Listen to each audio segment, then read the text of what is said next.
안녕하십니까. 2020 지역신문 컨퍼런스에 참석해 주신 여러분 진심으로 환영합니다. 저는 기획 세션 1의 사회를 맡게 된 지역신문 발전위원회 류한호 위원장입니다.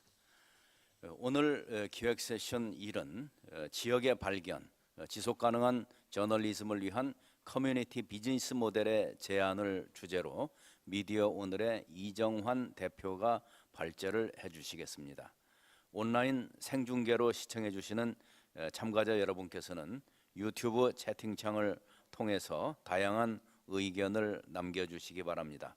발제와 관련한 질문 또한 유튜브 채팅창에 남겨주시면 질의응답 시간에 답변을 드릴 수 있도록 하겠습니다. 이정환 대표 모시겠습니다.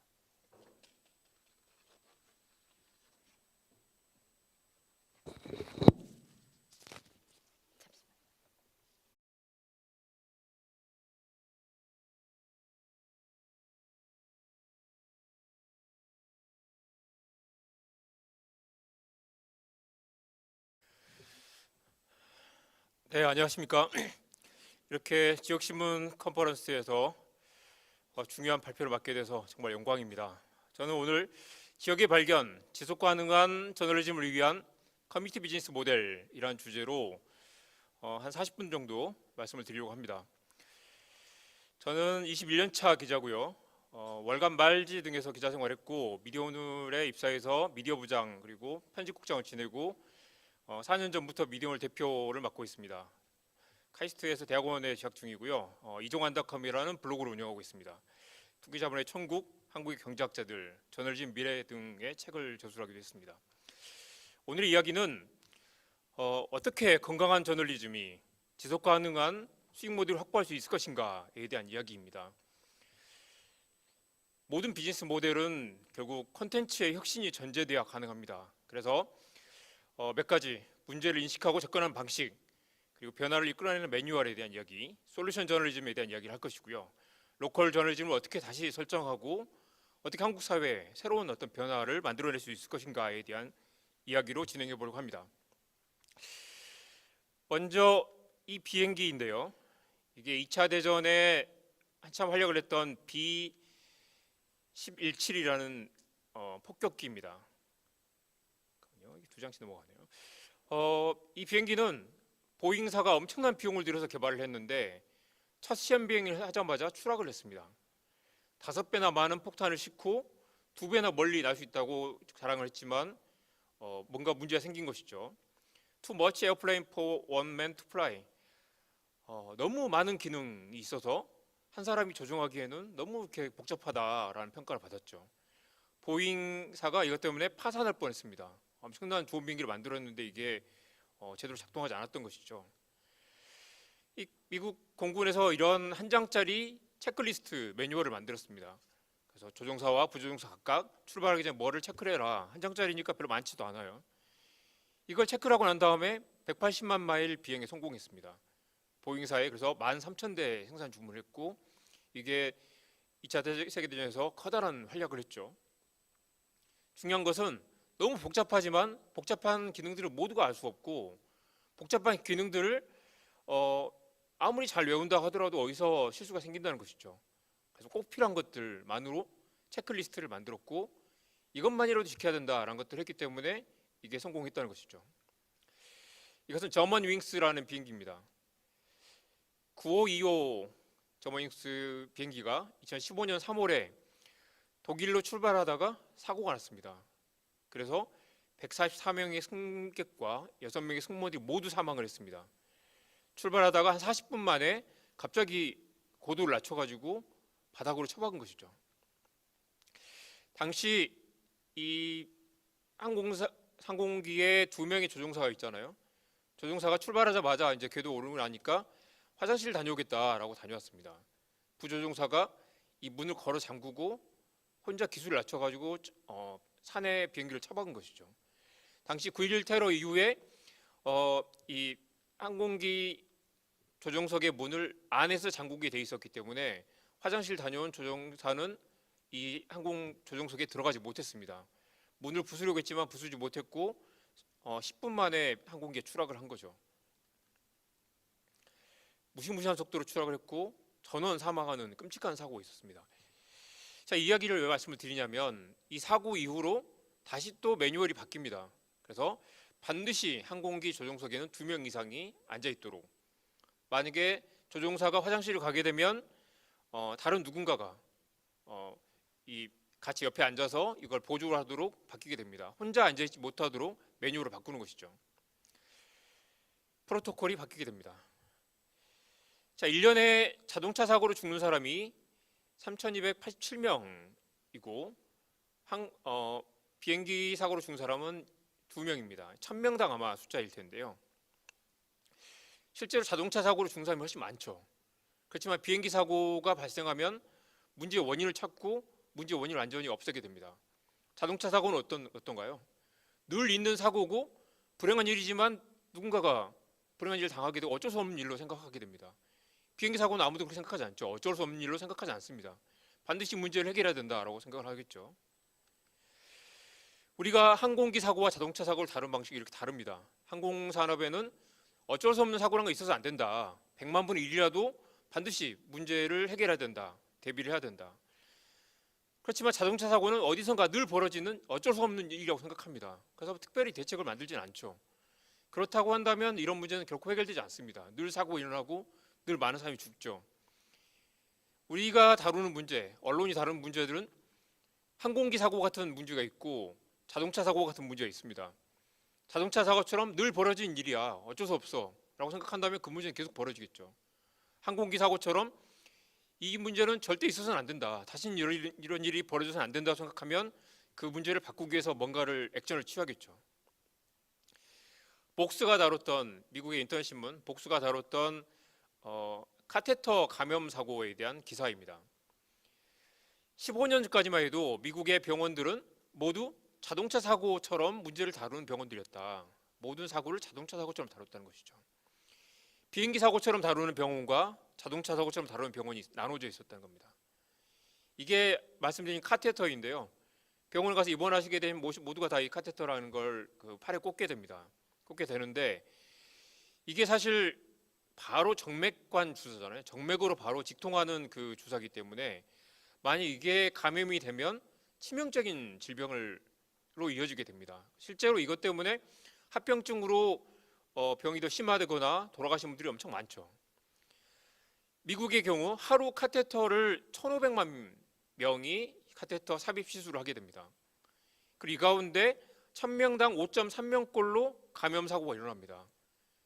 카테터에서 고름이 생기고 폐혈증이 생기고 이게 심장에 전이돼서 전혀 처음의 질병과 전혀 다른 질병으로 죽게 되는 일이 생기는 거죠.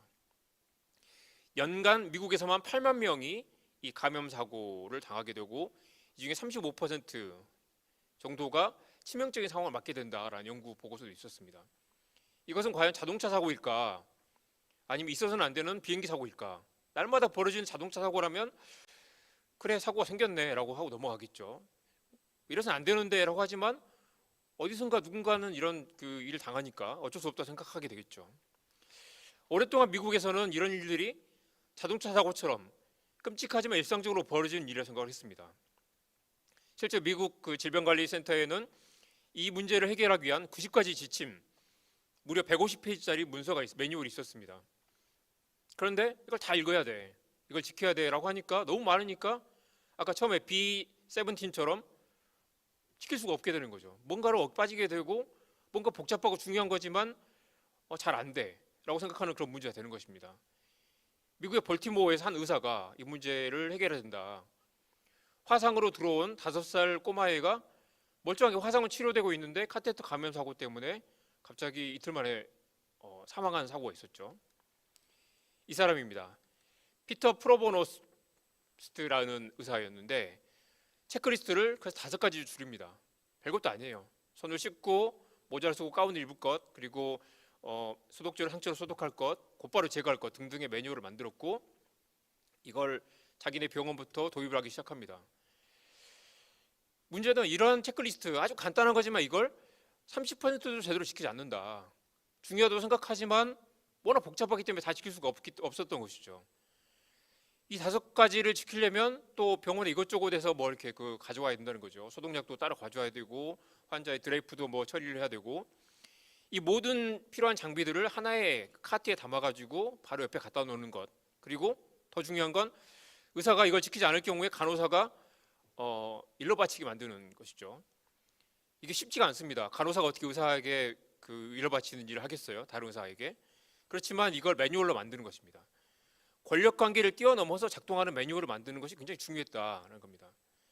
이걸 도입한 이후에 이 병원에서는 이 감염 사고가 3개월 만에 50%가 줄었고 6개월 뒤에는 70%가 줄었습니다. 이걸 이 복수가 기사로 내보낸 것이죠. 변화를 만드는 게 어떤 게 변화를 만드는가? 이런 매뉴얼 다섯 줄짜리 매뉴얼이 변화를 만드는 것이죠. 이 체크리스트를 다른 병원에도 추천했고 6개 병원이 동참했습니다. 그리고 이거 훈련 프로그램을 만들고 이걸 지키지 않을 경우에 어떻게 이 의사를 병원에 신고를 하는가에 대한 매뉴얼을 간호사들에게 교육을 했고요. 이런 변화는 단순히 구호나 선언으로 되는 게 아니라 이게 실제로 먹혀들게 만드는 이 구체적인 디테일들이 있는 거죠. 이 기사를 읽으면서 생각했던 건 간호사들이 의사를 감시하게 만들고 이걸 병원에 보고하기 위해서 의사가 따르게 만드는, 그리고 간호사가 의사를 고발해도 야단을 맞지 않도록 만드는 그 시스템을 만드는 게 중요하다. 굉장히 디테일이 있잖아요. 이게 병원에서만 가능한 게 아니라 변화는 이렇게 가능하구나. 문제를 해결하는 방식이 어떻게 실제로 변화를 만드는가에 대한 아이디어를 주는 그런 기사입니다. 간호사가 이걸 중단시켜야 된다라는 걸 강조했고, 실제로 이걸 했더니 의사와 간호사의 소통 방식이 바뀌더라. 처음에 의사가 기분 나쁘게 생각했을 수도 있겠죠. 그렇지만 이렇게 해야 됩니다. 이게 매뉴얼입니다. 말했을 때 실제로 그래, 내가 잘못했네라고 말하고 의사가 태도를 바꾸는 것. 이게 작동된다고 확신을 하고 이걸 실제로 다른 병원으로 확산을 시켰던 것입니다.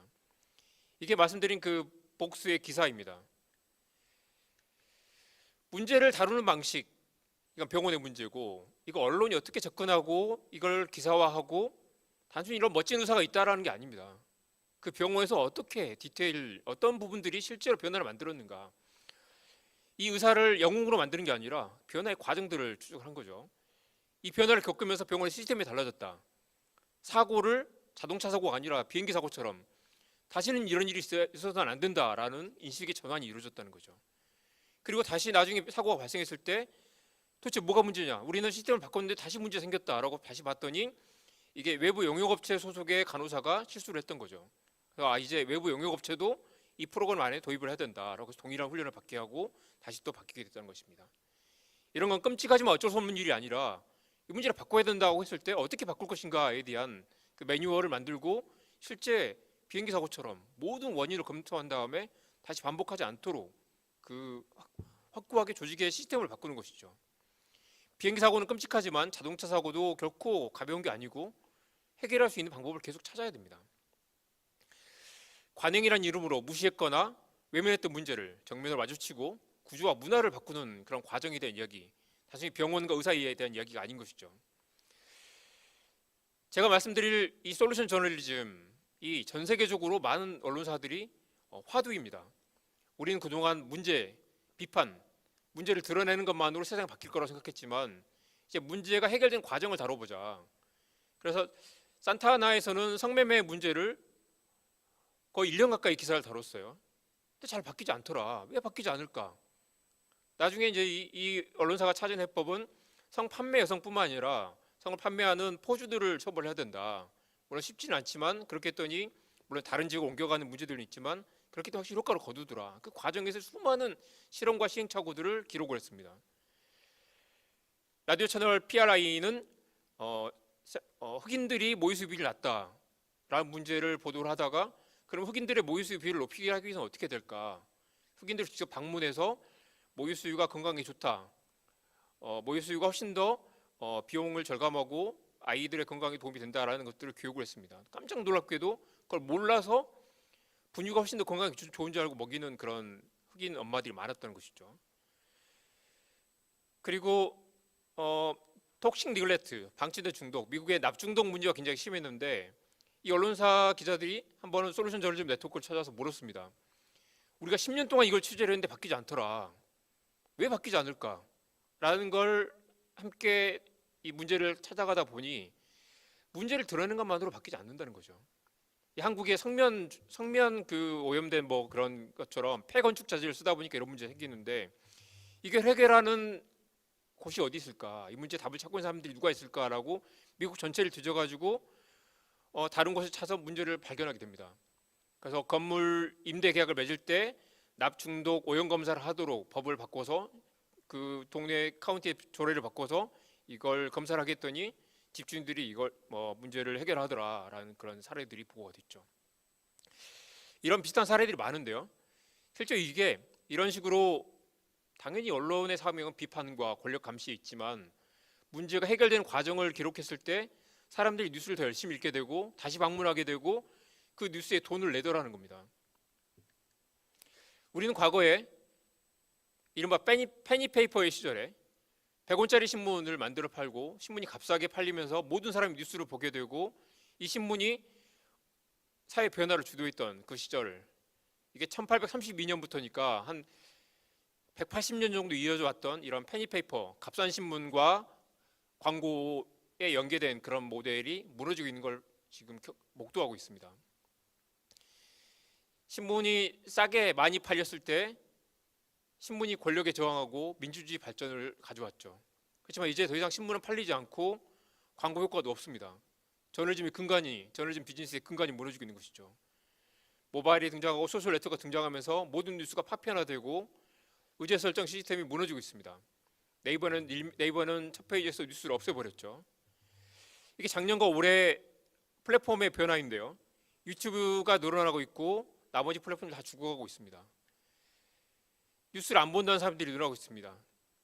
왜냐? 뉴스를 보면 기분 나빠지고 내가 할 수 있는 일이 없기 때문에 사실이 아니고 너무 힘들다. 뉴스가 너무 괴롭다라는 이야기도 많이 합니다.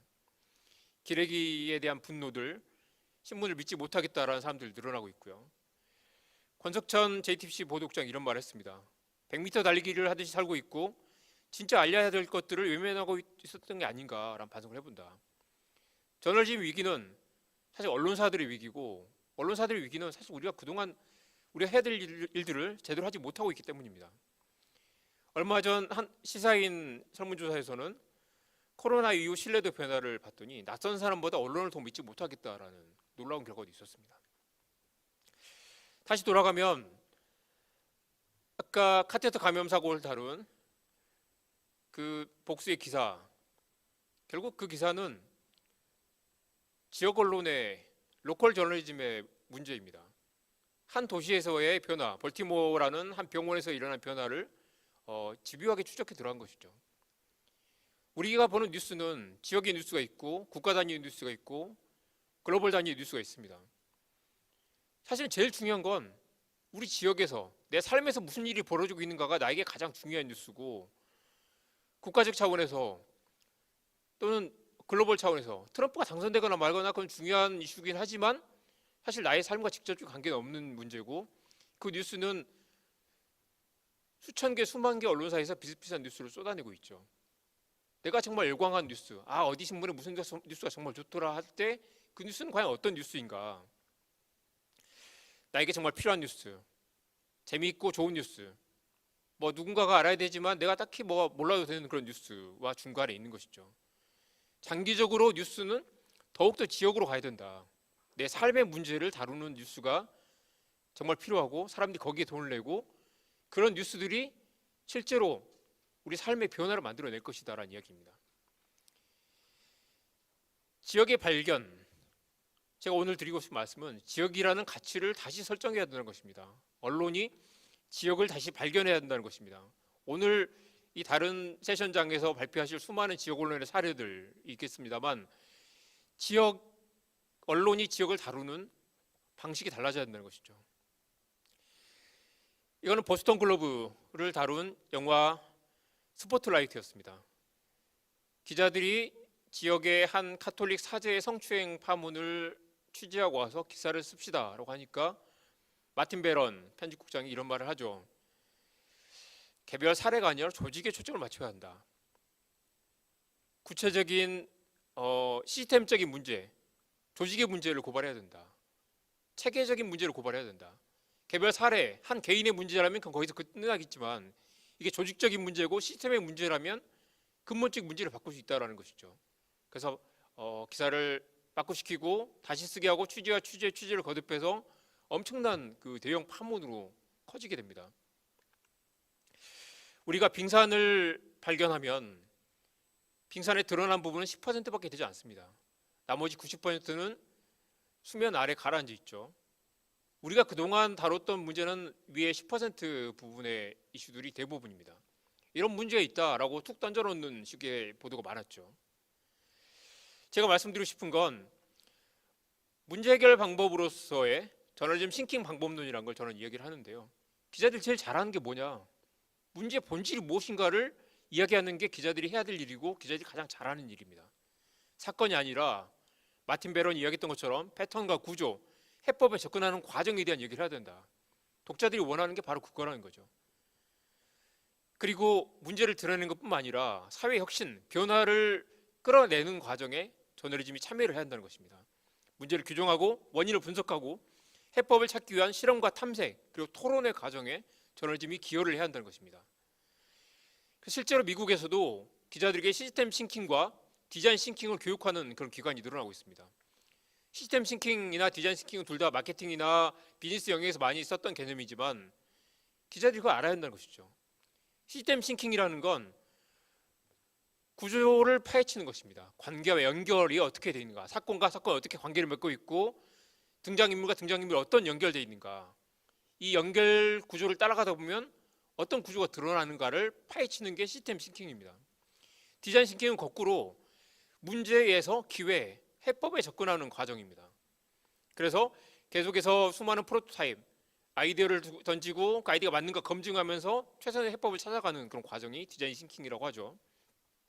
그래서 빙산의 일각에서 구조를 찾아가는 게 시스템 싱킹이라면 구조에서 다시 해법을 끌어내는 게 디자인 싱킹이고, 제가 말씀드린 저널리즘 싱킹이라는 건 제가 잘하는 게 뭔가요? 사실에서 문제를 발견하고 지금까지 우리가 문제를 툭 던져놓는데 그쳤다면 질문과 반론을 거듭하면서 문제를 정확하게 규정하는 것, 그게 저는 저널리즘 싱킹이라고 말합니다. 우리에게 어떤 질문이 필요할까? 해법을 찾아나가기 위한 과정이 필요하고 한 발짝 앞으로 나가기 위한 질문과 토론이 필요한데, 저는 이걸 저널리즘 싱킹이라고 말하고 이게 솔루션 저널리즘의 근본 방법론이 돼야 된다고 생각합니다. 솔루션 저널리즘은 언론이 답을 내놓는 게 아니라 언론이 카테터 감염 사고의 답을 어떻게 알겠어요? 이게 문제가 뭔가요? 답이 뭔가요? 물어봐서 인터뷰에서 답을 낼 수는 있겠지만 기자들은 관찰하고 기록하는 사람이지 우리가 답을 내놓을 수는 없습니다. 청년 실업 문제를 여러분 이렇게 하면 해결됩니다라고 기자가 답을 내놓을 수 있나요? 그렇게 할 수 있으면 좋겠지만 사실 그건 기자들 영역이 아닌 것입니다. 솔루션 포커스드 저널리즘이라는 건 답을 찾아 나가는 과정, 답이 무엇인가 고민하고 있는 사람들을 만나고 현장에서 답을 찾기 노력하는 사람들에게 계속 물어보고 그 과정에 대한 이야기를 해보자는 것이죠. 우리에게는 너무 많은 문제들이 있습니다. 문제가 중요하지 않다는 게 아니고, 제가 늘 솔루션 저널리즘을 이야기할 때 강조하는 것은 문제를 이야기하지 말자는 것이 아닙니다. 문제는 굉장히 중요하지만 거기서 끝나지 말자. 가능하다면 좀 더 나가서 해법을 찾는 과정에까지 더 나가보자라는 것입니다. Problems scream, 문제는 비명을 지르지만 Solutions whisper, 해법은 속삭인다. 우리에게는 더 많은 해법과 대안을 모색하는 과정에 대한 이야기가 필요하다는 것입니다. 독자들이 원하는 것, 세상은 슈퍼맨이 바꾸는 게 아니고 언론이 슈퍼맨이 아닙니다. 여러분 이게 문제니까 이렇게 하면 돼요 라고 언론이 던져줘서 세상이 바뀌는 게 아니라는 것이죠. 우리에게는 너무 많은 문제와 시시하고 지루한 대안이 두 가지가 있습니다. 무엇을 할 것인가? 독자들이 묻고 있는 건 그것이죠. 더 나은 세상을 만들기 위해서 우리는 무엇을 해야 하는가? 무엇을 할 수 있는 것인가에 대한 이야기를 언론에서 읽기를 원하는 것입니다. 그게 아니기 때문에 뉴스를 읽는 게 괴롭고 신문을 보면 지루하고 힘들고 불쾌해지는, 그래서 뉴스를 멀리하게 되고 무기력하고 냉소하게 되는, 세상은 원래 이래 아무리 해도 바뀌지 않아 라고 생각하게 된다는 것이죠. 사건에서 우리가 멈췄다면 사건에서 패턴과 구조와 맥락과 모델을 읽는 것, 관찰이 그치지 않고 발견하고 이해하고 해법에 다가가는 과정이 솔루션 저널리즘이라고 저는 이야기를 합니다. 뉴스가 속보와 왼쪽에 속보, 탐사보도, 그 다음에 솔루션 저널리즘이라면 속보는 지금 무슨 일이 벌어지고 있는가, 탐사보도는 왜 이런 일이 벌어졌는가에 대한 과거를 추적하는 이야기인 것이고, 솔루션 저널리즘은 그렇다면 이제 what now, 우리가 이제 무엇을 해야 되는 것인가에 대한 이야기를 하는 게 솔루션 저널리즘입니다. 그동안 육하 원칙에 대한 보도 굉장히 중요합니다. 사실 전달 보도 굉장히 중요하지만 what now에 대한 이야기도 해보자, 할 수 있다면 해보자라는 것이죠. 누가 무엇을 어떻게 했는가라는 것보다 누가 했는가보다 이걸 어떻게 했는가. 아까 프로보노스트라 의사가 어떻게 벌티모어에서 카테터 감염 사고를 줄였는가. 그 사람이 아니라 그 과정에서 어떤 디테일들이 성공을 만들었는가에 대한 이야기, 그리고 어떤 것들은 실패했고 어떤 것들은 효과가 있었는가에 대한 이야기, 거기서 우리가 무엇을 배워야 하는 것인가에 대한 이야기를 해보자는 것이죠. 말씀드렸듯이 우린 늘 문제를 드러냅니다. 10년 동안 썼는데 아무것도 바뀌지 않더라라는 아까 톡식 니글레트의 사례. 완벽한 해법이 있을 수 없고 언론이 답을 내놓을 수도 없습니다. 그렇지만 답을 찾는 과정에 대한 이야기, 현장의 실험과 실패의 경험을 나눌 수 있다라는 게 제가 드리고 싶은 말씀이고, 이게 사실 지역에 천착하는 지역 저널리즘의 핵심 화두, 그리고 우리가 지역에 접근하는 방법론이 돼야 된다는 게 제 생각입니다. 소설가 김훈 선생이 이런 말을 했습니다. 목숨이 낙엽처럼 떨어진다. 공사 현장에서 추락하는 노동자가 1년에 300명 가까이 된다 라는 이야기를 했습니다. 이것은 인도네시아의 스카이거스라는 그 사회적 기업을 창업한 한 남자의 이야기입니다. 왼쪽이 문제라면 오른쪽은 답을 찾는 과정에 대한 이야기인데요. 사람들이 이렇게 떨어져 죽는다면 우리는 무엇을 할 수 있을 것인가. 이 사람은 암벽 등반 전문가인데 공사 현장을 찾아다니면서 사람들이 이렇게 떨어져 죽으면 안 된다. 안전장비를 채우는 방법, 값싼 안전장비를 보급하는 방법, 그리고 노동자들이 높은 곳에서 중심을 잡는 방법에 대한 교육을 하고 암벽 등반 대회를 하고 보험사들을 찾아가서 최소한의 안전교육을 받지 않은 공사 현장에 보험료를 더 높이 올리라고 압박을 하고 실제로 몇 년 뒤에 추락 사고가 줄어드는 그런 변화를 만들어냅니다. 문제가 중요하지 않다는 게 아니고 문제는 굉장히 중요합니다. 문제 인식한 다음에 그다음에 그러면 이제 우리가 무엇을 할 것인가에 대한 이야기를 해야 한다는 것이죠. 이 답이 어디에 있나요? 현장에 있고 지역에 있습니다. 지역에서 만약 어떤 우리가 아이디어를 얻는다면 그 아이디어는 대구가 아니라 울산이 아니라 인천이 아니라 전국 모든 곳곳에 우리가 인도네시아의 이런 사례들, 아까 볼티모어의 사례들을 공부하고 배우고 거기서 아이디어를 얻는 것처럼 글로벌하게 먹히는 가장 지역적인 게 가장 글로벌한 그런 해법이 될 수도 있는 것입니다. 사람이 주인공이 아니라 해법이 주인공이 된 것, 그리고 단순히 이런 걸 했더니 세상이 바뀌었더라라는 게 아니라 문제의 원인 그리고 근거를 제시해야 되고 한계까지 제시하는, 그래서 솔루션 저널리즘은 데이터 저널리즘이고 로컬 저널리즘이고 그리고 탐사 보도가 되어야 하는 것입니다.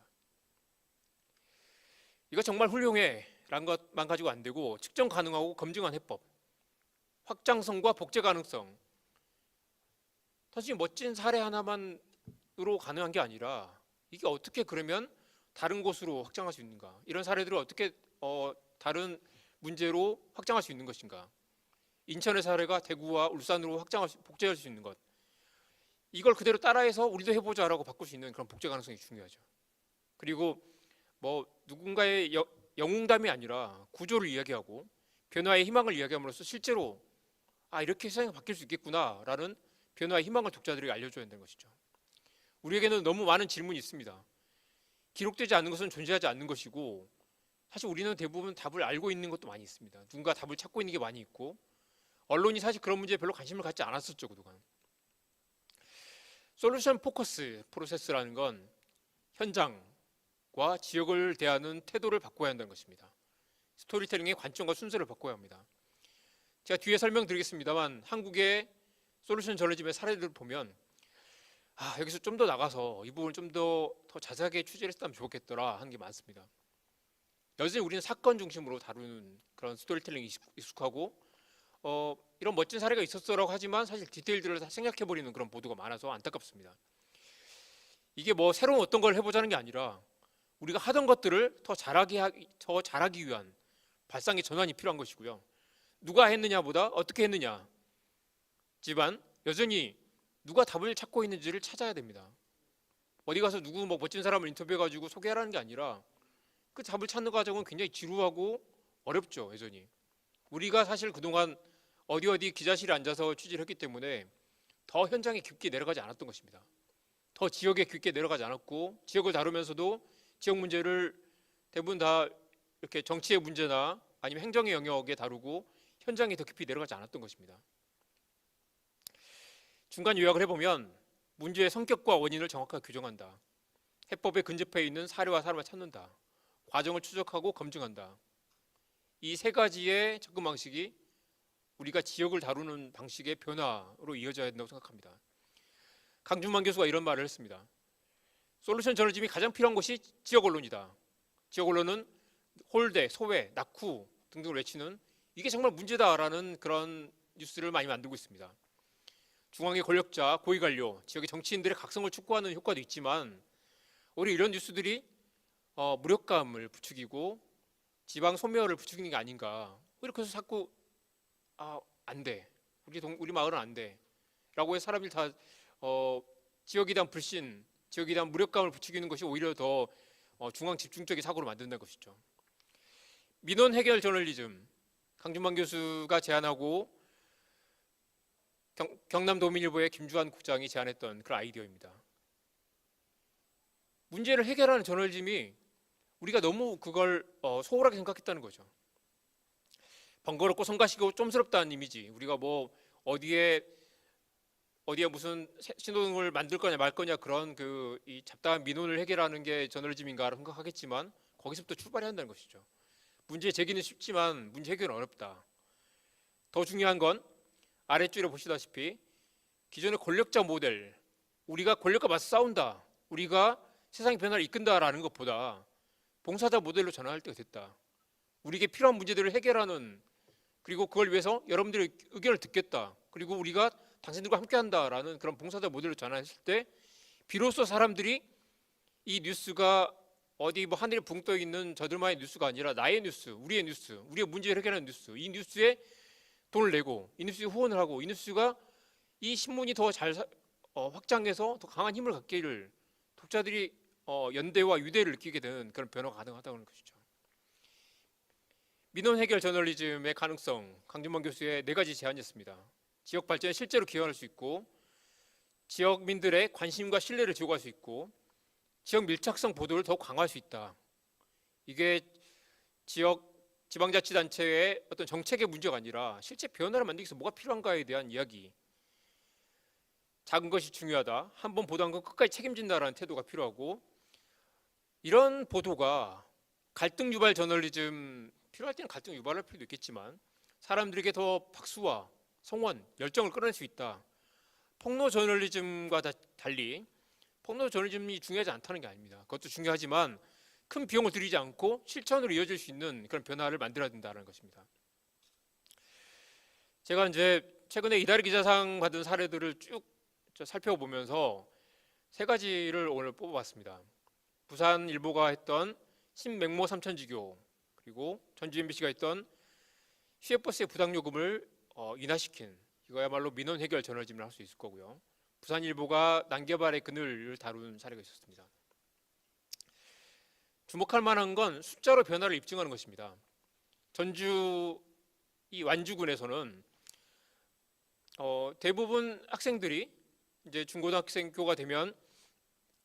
되면 도시로 옮겨간다는 거죠. 이게 1000명 정도가 6년 동안 감소를 했습니다. 그랬더니 이제 이 지역 혁신, 에듀 혁신 프로그램을 만들고 나서 나중에 이게 30% 가까이 혁신학교를 만들고 교육에 투자를 했더니 30% 가까이 군내 고등학교 진학자가 늘었다고 합니다. 실제로 이제 여기서도 아셨던 건 이제 더 디테일들을 더 파고들어야 된다. 여전히 사실은 이제 정책으로 무슨 정책을 펼쳤더니 뭐가 바뀌었다라는 이제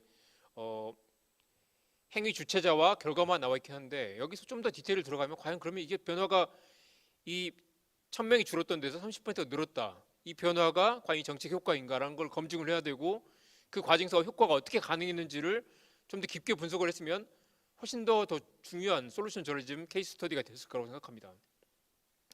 문제를 정확하게 드러내면 해법이 다가온다, 해법이 따라온다. 아까 말씀드린 완주군의 그 시외버스의 이야기인데요. 이게 고속도로를 경유하면 요금이 낮은데 일반 국도를 통과하면 비용이 높기 때문에 일부러 고속도로가 아니라 국도로 가는 노선을 만들어 놓고 비용을 높게 잡았다는 거죠. 이걸로 버스 회사들이 3억 가까이 수익을 챙겼는데 이 문제를 계속 보도하고 실제로 요금을 900원씩 일괄 인하하는 그런 변화를 만들어냈습니다. 이건 사실 솔루션 저널리즘보다는 민원 해결 저널리즘에 가깝지만 이 보도를 보고 수많은 독자들이 열광했겠죠. 야, 역시 이런 신문, 이런 방송이 우리의 삶을 더 나은 삶을 바꾸는구나. 이건 아주 작은 부분일 수도 있겠지만 실제로 이렇게 변화가 일어나고 이런 변화가 가능하다는 것입니다. 이건 광주 KBC, 광주방송이 다뤘던 산업특례요원의 문제인데요. 1대1 면담을 강화하고 부당행위를 확인했다. 그렇지만 여전히 더 심한 괴롭힘과 부당해고에 노출되고 있다. 이걸 이제 내부 고발을 하게 한다고 해서 과연 이 문제가 해결되는가 문제. 보도 이후에 대한 애프터 서비스에 대한 기사를 다뤘고 그리고 여전히 문제 해결되지 않고 있다라는 문제를 다뤘습니다. 이런 기사도 엄밀하게 솔루션 저널리즘이라고 보기는 어려울 수도 있지만 저는 굉장히 중요한 그 변화를 중요한 시도를 한 그런 기사라고 생각합니다. 사실은 이제 여기서도 이런 문제 산업 그 요원들이 산업기능 요원들이 실제 현장에 겪는 불이익 그리고 여전히 굉장히 그 노예 제도처럼 이렇게 그 종속되어 있는 문제들 그리고 불만을 제대로 제기할 수 없는 그런 문제들이 있지만 이 문제를 어떻게 해결할 것인가에 대한 중요한 화두를 던진 것만으로도 의미가 있다고 생각하고요. 실제로 이 기사를 보면서 느꼈던 건 야, 여전히 답이 없구나. 여기서부터 더 들어가서 출발을 해야 한다고 생각합니다. 우리가 뉴스의 사막을 이야기하죠. 시간이 뉴스의 사막을 이야기하죠. 이 하얀색으로 된 부분이 이 지역을 다루는 일간 신문이 하나도 없는 곳입니다. 수많은 신문사들이 망하고 있고 지역 신문의 그 몰락이 미국에서 가속화되고 있습니다. 덴버 포스트라는 신문이 2013년에 퓰리처상을 받아서 로비에서 기념사진을 찍었는데 경영이 어려져서 그 다음에 이렇게 많은 사람들이 해고가 됐습니다. 이게 미국에서 겪는 문제가 아니라 한국에서도 겪는 문제죠. 독자들은 이제 다음날 배달될 48면 신문을 기다리지 않고 9시 뉴스를 기다렸다가 광고를 참으면서 보는 그런 시대도 아닙니다. 독자들은 사실의 나열이 아니라 사실과 사실이 연결되는 맥락, 뉴스 이면의 본질을 더 궁금해합니다. 언론이 틀어지고 있으면 진실이 공개되지 않는 시대도 아니고 언론이 민주주의 최전선에서 권력과 맞서던 시대도 아닙니다. 사건은 발생되는 순간 빛의 속도로 전달되고 독자들은 이제 이게 무슨 의미인가? 다른 사람은 어떻게 보는가? 이게 앞으로 어떻게 될 것인가? 우리는 무엇을 할 수 있는 것인가를 더 궁금해하고 그런 기사를 찾기 원합니다. 저는 여기에 우리가 로컬 저널리즘, 한국 저널리즘의 기회와 가능성 그리고 지속가능한 생태계를 위한 비즈니스 모델의 기회가 있다고 생각합니다. 시간이 저는 1시간인 줄 알았는데 시간이 많지 않네요. 벌써 40분이 지났고 우리가 뉴스 플로우 독자와 에디션 독자가 있다고 한다면 마지막으로 이 말씀을 드리고 싶습니다. 뉴스 플로우 독자들은 계속해서 업데이트되는 뉴스를 찾고 에디션 독자들은 뉴스의 패키지 16면, 16면, 48면, 48면 신문을 처음부터 끝까지 넘겨보는 그런 독자들은 갈수록 줄어들고 있습니다. 여전히 뉴스 생산자들은 뉴스 에디션을 만드는데 우리의 모든 열정을 쏟아붓고 있죠. 하지만 독자들은 이 왼쪽에 대부분 뉴스 플로우 독자들 바뀌고 있습니다. 뉴스를 자주 확인하고 한 번씩 짧게 여러 번 보고 뉴스 어디 있는 순간 계속 자기한테 다가오기 때문에 일부 뉴스를 찾아가서 볼 필요가 없는 그리고 특별히 뉴스에 돈을 낼 의지도 없는 사람들 다양한 뉴스를 보는 사람들이 우리가 앞으로 공략해야 될 독자들입니다. 이 독자들이 어떻게 우리 뉴스를 다가가게 만들 것인가 어떻게 우리의 뉴스를 인지하게 만들고 찾아오게 만들 것인가에 대한 그런 고민들 이제 우리는 수백 개, 수천 개의 그 경쟁사들과 싸워야 됩니다. 뉴스의 브랜드로 소비되는 그런 시대가 아닌 것이죠. 과거에 이처럼 그 뉴스를 골라서 보는 시대에서 수많은 뉴스들이 경쟁하는 이런 시대에 어떻게 우리 이들의 뉴스의 스트림, 이들의 뉴스 플로우에 우리의 뉴스를 등장하게 만들 것인가를 고민하면 결국 우리는 완전히 차별화된 뉴스, 독자들이 열광할 만한 뉴스를 만드는 방향으로 바뀌어야 되고 그게 앞서 말씀드린 우리 삶의 문제에 집중을 해야 한다는 것이죠. 사람들이 비용을 지불하는 건 좋은 이야기가 아니라 나에게 필요한 이야기 그들이 찾는 이야기와 우리가 알려야 될 이야기에 접점을 어떻게 만들 것인가가 굉장히 중요합니다. 시간이 없어서 네네 그래요. 네. 그 마지막 이제 오늘 핵심이기도 했죠. 지속 가능한 저널리즘 생태계를 위한 비즈니스 모델을 어떻게 만들 것인가에 대한 이 아이디어를 좀 드리려고 합니다. 핵심 가치는 결국 연결과 관계. 우리가 로컬 저널리즘, 지역 저널리즘을 이야기한다면 지역 주민들과 우리 뉴스 소비자들과 어떻게 연결되고 어떻게 관계를 맺을 것인가가 결국 핵심입니다. 뒤에 말씀드리겠지만 뉴스 비즈니스 모델이 50가지나 있어요. 사실 근데 그 디테일들을 이야기하는 건 큰 의미가 없습니다. 우리의 뉴스가 돈을 낼 만한 콘텐츠가 아니고 독자들이 뉴스에서 멀어지고 있다라는 걸 바꾸지 못한다면 아무리 멋진 비즈니스 모델이 있다고 해도 그 무슨 소용이 있겠습니까? 최근에 그 여러 가지 스타트업들을 살펴보면 굉장히 새로운 모델들이 많이 나타나고 있습니다. 새로운 비즈니스 모델이 나타나고 있고 이제 주류 언론이 아니지만 소셜과 뉴미디어에서 실제로 이익을 내고 독자들 만나는 그런 수많은 모델들이 나타나고 있습니다. 우리의 전통적인 그 뉴스 컴퍼니들은 여기에 속해 있지 않죠. 대중의 관심과 언론의 관심, 그리고 지불사가 있는 콘텐츠가 다 다르죠. 그렇지만 여기에 우리가 이 공통 분모가 우리 장기적으로 비즈니스 모델을 집중해야 될 부분일 것이고 실제로 이걸 이제 확장해 나가면서 대중의 관심을 이쪽으로 옮겨오는 그런 전략도 필요할 것입니다. 우리가 최고의 콘텐츠를 만들고 있기 때문에 독자들이 돈을 낼 거다라고 생각하는 건 실제 그런 전략은 이제 먹히지 않는 것 같아요. 어떻게 대중 관심을 우리 쪽에 끌어오게 만들고 우리가 어떻게 대중 관심을 좀 더 다가가고 지불사가 있는 콘텐츠를 넓히고 우리 조직의 문화를 바꿔서 좀 더 지속 가능한 비즈니스 모델에 맞는 그런 조직 문화를 바꿀 것인가, 어떻게 대중의 열광과 대중의 몰입을 끌어낼 것인가에 대한 것도 굉장히 중요하죠. 저널리즘은 공공재다. 공공의 가치에 복무해야 하고 우리 기사는 좀 더 많은 사람들에게 널리 읽혀야 된다. 지금까지는 만들어 놓으면 팔리던 시대, 그리고 뉴스를 최대한 신문을 최대한 많이 구독하게 하면 우리 영향력이 높아지는 그런 시대였지만 사실은 이제 종이신문의 미래가 어느 정도 끝나가고 있다는 걸 다들 절감하고 계실 것이고 아까 보셨다시피 수백 수천 개의 플랫폼과 경쟁하는 시대에 어떻게 우리 콘텐츠를 부각시킬 것인가에 대한 고민이 굉장히 중요합니다.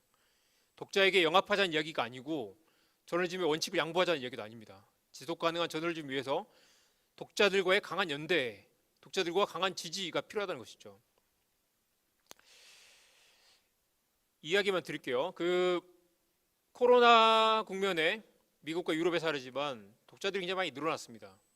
늘어났고 메뉴 보시면 뉴스 열성 독자들이 우르르 몰려왔다가 상당 부분이 남습니다. 중요한 건 뭐냐면 우리의 킬러 콘텐츠가 있다면 킬러 콘텐츠를 독자들이 들어왔을 때 그중에 상당수 독자들을 충성 독자로 남길 수 있다는 것입니다. 우리 독자들 대부분 뜨내기 독자들이고 어디선가 뉴스를 보러 왔다가 빠져나가 버리죠. 그런 독자들이 거의 80% 90% 이상입니다. 그렇지만 우리가 킬러 콘텐츠를 만들었을 때 그 독자들 중에 일부는 남는다는 것이죠. 그 남는 독자들이 충성 독자로 남는 독자들이 실제로는 5% 그리고 거기에 실제 돈을 내는 독자들은 1%도 채 되지 않습니다. 그렇지만 거기서 출발해야 되고 그 비율을 높여가는 게 우리 장기적인 전략이 되어야 한다는 것입니다. 우리 뉴스 비즈니스 모델, 페이월, 구독, 광고, 그다음에 광고를 안 보고 돈을 내게 만든 모델, 그리고 여러 가지 이벤트들, 이커머스, 뉴미디어 모델 등이 많이 있습니다. 앞서 말씀드렸듯이 결국 이런 모델들은 결국 다 하나의 주제로 연결됩니다. 이건 텍사스 트리뷴이 기자들과 지역 주민들의 그 토론 모임을 정기적으로 만드는데 이 모임은 무료입니다. 무료 이벤트들을 만드는데 여기 사람들이 후원을 하죠. 이 이벤트 비즈니스 모델이 텍사스 트리뷴 같은 경우는 전체 매출의 절반 이상을 차지합니다. 이런 모델들이 독자들이 이 신문이 우리와 함께한다. 이 신문이 우리의 문제를 해결하기 위해서 우리 지역사회에 이 신문이 꼭 있어야 된다라는 이 연대와 유대감을 만드는 것이죠. 비즈니스 모델과 뉴스룸의 철학이 결코 따로가 아니다. 실제로 상당수 많은 언론사들에서 한 3분 안에 끝내겠습니다. 상당수 많은 언론사들에서 매출을 비즈니스 모델을 위해서 저널리즘의 철학을 희생하는 그런 일들이 많이 벌어지고 있지만 그걸 얘기하는 게 아니라 지속 가능한 비즈니스 모델, 건강한 비즈니스 모델을 위해서 뉴스룸의 문화와 조직의 철학을 바꾸는 그런 변화가 필요하다는 것입니다. 방금 말한 게 이게 뉴욕타임즈의 마크 톰슨의 이야기였습니다. 텍사스 트리뷴의 팀 그릭스는 이런 말을 했습니다. 탄탄한 수익 구조가 뒷받침돼야 기업이나 외부 압력에서 저널리즘 가치가 훼손되지 않는다. 자, 그렇다면 다시 거꾸로 돌아가서 탄탄한 수익 구조, 건강한 수익 구조를 만들기 위해서는 어떤 콘텐츠를 만들어야 되는가에 대한 그런 고민들이 필요하겠죠. 또 넘어갈게요. 언론이라는 공공재를 후원하는 시민들에게 어떤 가치를 일깨울 것인가가 굉장히 중요하고요. 더욱더 삶의 문제로 돌아가야 한다. 우리가 그동안 해왔던 공급자 중심의 관성과 관행을 깨는 조직 문화, 그리고 구성원들이 계속해서 실험과 벤치마킹을 할 수 있도록 핵심 가치는 다시 강조하지만 연결과 관계, 우리는 독자들과 더 많이 소통해야 하고 디지털과 소셜 환경을 따라잡는 콘텐츠 전략이 필요합니다. 그걸 가능하게 하기 위해서 앞서 말씀드린 것처럼 전 더 지역에 특화된 콘텐츠, 솔루션 저널리즘을 대안으로 제안하는 것이고요. 지속 가능한 저널리즘 생태계와 건강한 뉴스 비즈니스 모델의 두 마리 토끼를 잡는 것이 가능할 거라고 생각합니다. 언론의 변화도 필요하지만 사회적으로 지역과 삶의 문제에 관심을 일깨우는 변화가 필요하다고 생각합니다.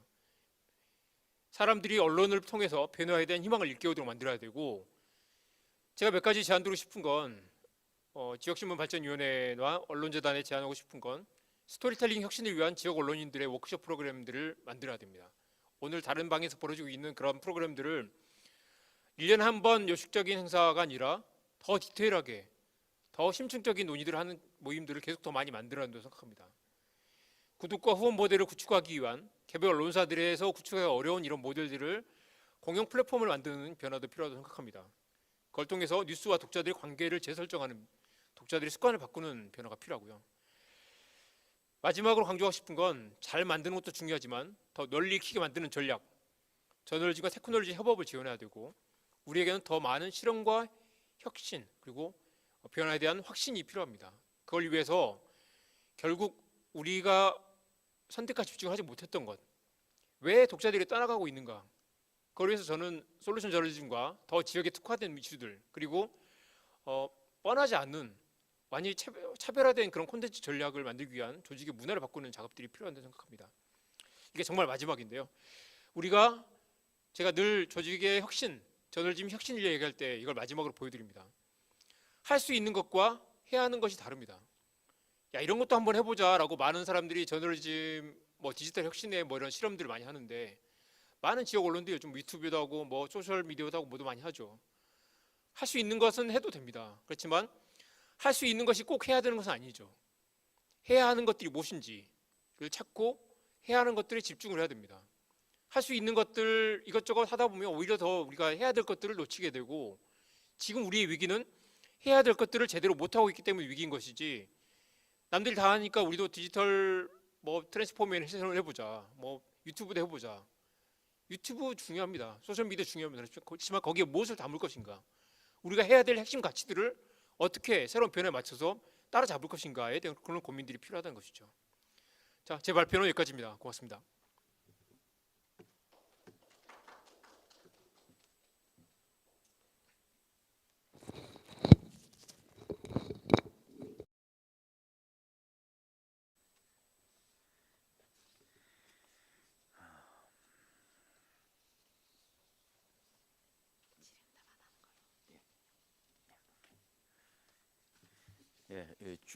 중요한 발표를 해주셨습니다. 지역의 발견, 그리고 지속 가능한 저널리즘을 위한 커뮤니티 비즈니스 모델의 제안, 여기에서 솔루션 저널리즘을 주제로 해서 쭉 발표를 해주셨습니다.